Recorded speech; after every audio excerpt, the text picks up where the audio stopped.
La relación que debe existir entre el arrendador y el arrendatario debe tener una base firme. Quédese con nosotros en Maestranza Informativo Inmobiliario y descubra cómo lograrlo.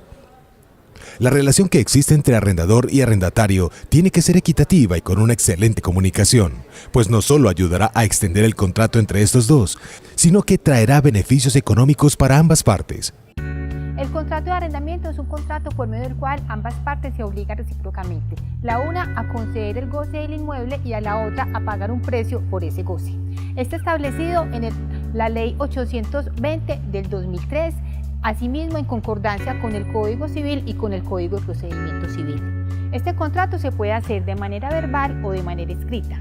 El término lo establecen las partes. En el caso de que no se establezca un término para este contrato, se entiende que es por un año y se puede prorrogar por las mismas vigencias y por el mismo término del contrato inicial. Tenemos dos posibilidades cuando vamos a establecer la relación contractual del contrato de arrendamiento. La primera relación es cuando el propietario del inmueble directamente hace el contrato con el arrendatario.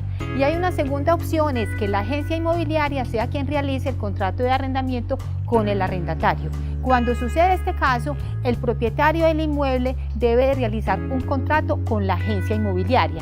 Pero aquí es muy importante que el objeto del contrato sea administración de bienes inmuebles y no un contrato de mandato.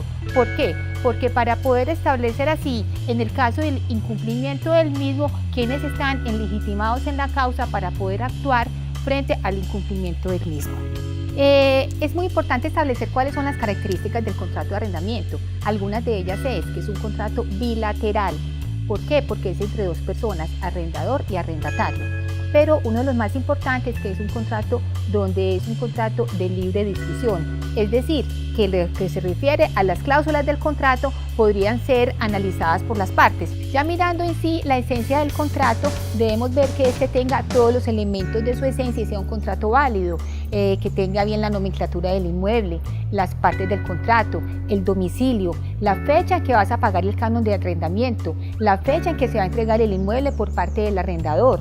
Es muy importante también el inventario, bien sea que sea la agencia inmobiliaria y el propietario, siempre te va a hacer un inventario al momento de entregarte esa propiedad, porque de la misma forma en que te entregan el inmueble, tú debes devolver el inmueble cuando se venza el contrato de arrendamiento. En este contrato también se establece que te deben de dar una copia del reglamento de propiedad horizontal, de las normas de convivencia, porque en el caso de que tú no cumplas lo que está establecido, bien sea en el reglamento o en las normas de convivencia, esto puede ser una causal de manera unilateral para terminar el contrato de arrendamiento porque no estás cumpliendo con la normatividad exigida en ese contrato. Estábamos hablando asimismo de que tiene que tener ese contrato de arrendamiento.